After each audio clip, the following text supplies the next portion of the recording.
Hey Handler Helpers, I've discovered something interesting. Now recently, monster handler Tyson returned from Ethereal Island with a book that he found filled with concept art.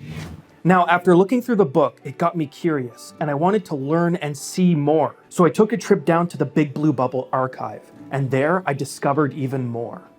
This book was hidden among many other artifacts. Now let's discuss my findings. Wubbox.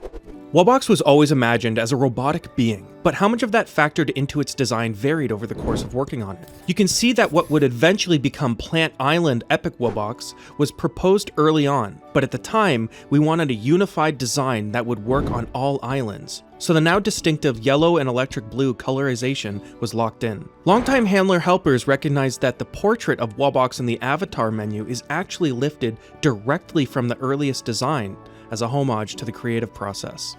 Cybop. From the onset, we wanted Cybop's earth element representation to manifest as something mechanical.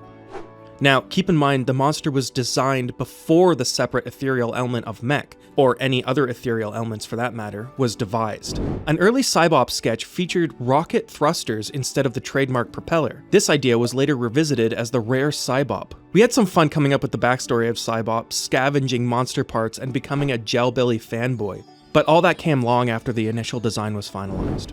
Hoop. This fellow, nicknamed Hoop, was our first pass at the summer seasonal. Originally, this character was only meant to live on Earth Island, but when the design decision to have it appear on Air Island as well was locked in, we sought to establish a stronger connection to the existing monsters on those islands, which is how Hula was born.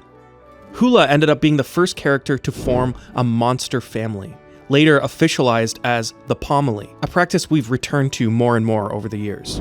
Opera Twins.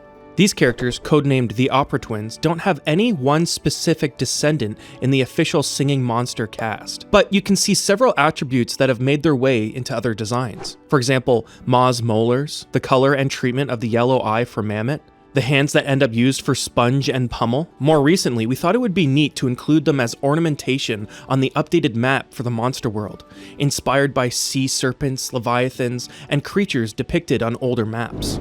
Grumpire.